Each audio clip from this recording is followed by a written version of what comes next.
Hey there, welcome to our new YouTube channel, Roots and Boots. Behind me is our kitchen garden, our raised bed garden as it exists in mid-May 2020.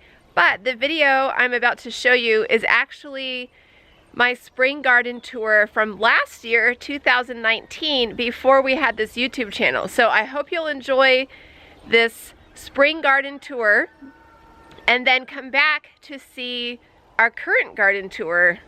And we are going to do a spring garden tour. This is our second spring, but really our first full spring on the new farm.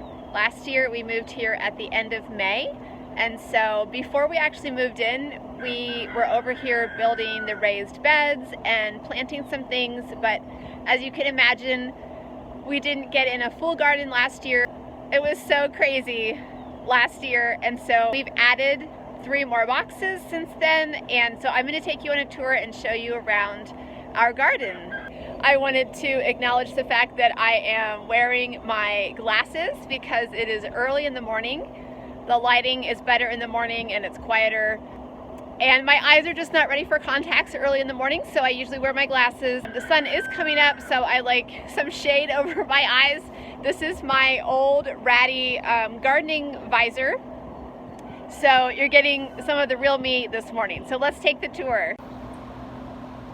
So coming down the steps here from our back deck, all of this I hope to redo at some point. It's definitely not what I would have chosen. But anyway, on the left here are the 9 raised beds that Mr. Native Texan, my husband Greg, built about a year ago. We put in these 2 rows first, and they did the best last year, and then this farther row here of 3 boxes we put in after we had moved in. I forget when exactly, but they did the worst. I talked about all of that, our hugelkultur beds, on the blog. I will put that link in the description below for you to click on if you're interested in hugelkultur. I still am a big fan of hugelkultur. These 6 beds did so much better because the hugel base was a little bit different than these 3 boxes. So you can read more about that, all about hugelkultur, at that link on my blog. But here is our spring garden. It's currently almost the end of April, and these kale seeds the kale plants, I started from seed inside and then interplanted them with some onions here. They're doing awesome, and I can't wait to be harvesting those all season. The radishes are getting close to being ready for harvest, and these are a bunch of different lettuces and salad greens. So the spinach did terrible, as you can see. I don't know why only a few of them came up. I think maybe my seeds were a little bit old. I don't know, maybe it was already too warm by the time I planted them out here. I direct seeded them in the box. But this is exciting. We experimented with this last year. This is an Asian green called Mizuna. It comes up the quickest of all of the lettuces that I plant, and it gets really full and big. It's done really well for us. You can use it like salad, you know, like lettuce for salad. You can stir fry it, you can cook with it. And this is a new Asian green that we're trying for the first time this year called tatsoi. I'm not even exactly sure how to say it. And then these are little lettuces that are coming up. It's hard to see those purple lettuces. There they are. And green. And just more different kinds of lettuces, and I sowed them at different times. It's interesting, these were sown first in March, and then 2 weeks later at the beginning of April I sowed these, and I don't feel like those early ones are doing all that much better than the later ones, but the Asian greens are doing awesome. Okay, so that's the greens box. These are more onions, and then if you can see those tiny little leaves down there, I direct seeded some lettuce. I was trying to do some succession planting with my lettuce, so these are the most recently sown ones, and they're just now coming up. The chard did terrible. Not much of it came up, but I'm going to start some more seeds from indoors and bring those out. And also partly it's because the cat was digging in here, so boo to the cat. And these are collard greens that are coming up, and more onions with more little tiny lettuce seedlings coming up. And these are onions. I had so many onions that I ran out of good space to plant them, and I didn't want to tie up all the garden boxes with onions. What I would like to do is plant them around and among the tomatoes and peppers and things that are going to be going in a few weeks in May once the weather warms up some more. So I potted those up and have them ready and waiting for that. Here is a hole that somebody dug. I don't know if it was a cat or a dog, but grr, that makes me mad. And that's actually the reason why we have these hog panels lying on top of some of the boxes, is to keep the cat from using my garden boxes as a litter box. Okay, this is empty space waiting, I think probably for celery. Those are nasturtiums. Those are beet greens coming up, and carrots. I'm not sure what I'm gonna do with this little washstand thing. I thought it would be really awesome to have a place to like wash off vegetables and stuff. But I haven't used it as much for that. I put this board across it to keep rain and water out of it when I'm not using it. And it's turned out that I actually use it as a table all the time. I use it as like a potting bench. It's right here next to my little tool shed, my garden tool shed, and it's right next to the water pump. So since I started seeds indoors this year, I've been bringing them out here and doing all my potting up here on this table. And I use it when I'm harvesting. I put stuff there, and so I love having a table there, but I haven't actually been using the washstand, and I feel like I could be using that washstand for like as a planter, or I'm not really sure. I'm still thinking through that. Plus it looks a little less than classy here. I had to elevate one end on the cinder block. So anyway, that part is still in progress. So this is my fun garden shed. I love this little thing. It actually used to be an outhouse, and I found it at a local shop that sells cool vintage stuff like this, and is the perfect size for keeping my potting soil and my pots and my tools and all that stuff. So it's my garden shed. It was quite an ordeal to get it off the trailer and all the way over here to this spot in the garden. But now that it's here, I am loving it. There is the chicken coop with the bantams. They haven't been let out yet for the morning, and the white electric mobile poultry netting that I hate. I feel like it's such an eyesore, but it's hard to distinguish here, but we are actually putting up this new garden fence. So there you can see the two. So this is the new garden fence that will hopefully keep the chickens out of the garden after we finish it. But until we get this permanent fence finished, the chickens, we have to corral them somehow with this poultry netting. So it's just temporary. I just keep telling myself that it's temporary. There's our amazing view of the little mountain ridge, and that's all our property back there. And let's go back to the garden. Okay, so these are the other boxes. This is an experiment this year. So I've never had great success with broccoli or cauliflower. I've really only tried to grow it twice, and for a number of reasons. It's tricky because of bugs. We have a totally organic garden, and so I don't want to use anything sketchy or toxic in the garden, and the bugs are really tricky. So, but I'm determined to get a broccoli and cauliflower crop, so I keep trying. That's what gardening is all about.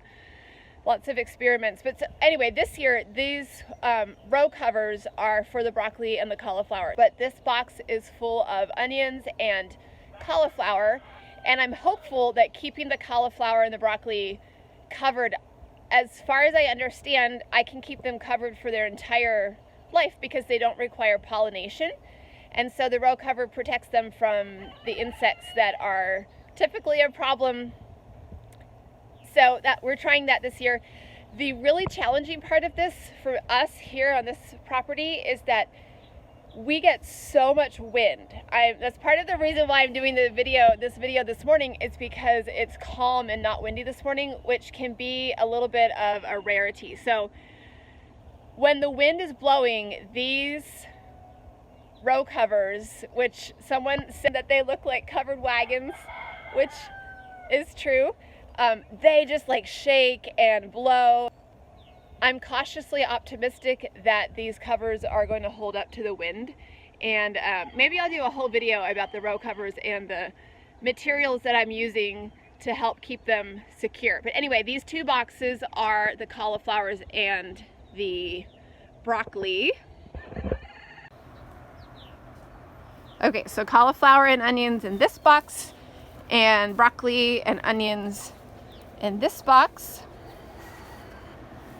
Okay, and over here we have just onions for right now. I'm going to plant the peppers in this box when they're ready to come out. And you can see that I've tried to keep the cat out of the box. I need to protect this box too. You can see where she's been digging. It drives me crazy, but for the most part, she's leaving my onions alone. So peppers will go in these two boxes once they are ready to come out, once the weather warms up. And then over here we have peas starting to grow up this trellis. We've used these trellises for years. They're super sturdy. The instructions are on my blog.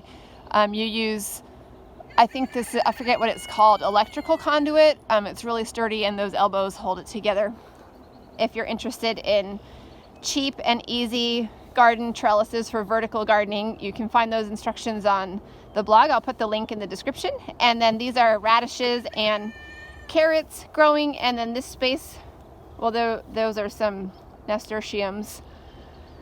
That space will be filled by probably green beans, I'm not sure. And then more kale and onions over here. And since this box is completely planted for the season, I went ahead and mulched it with grass clippings that we picked up from our first mowing.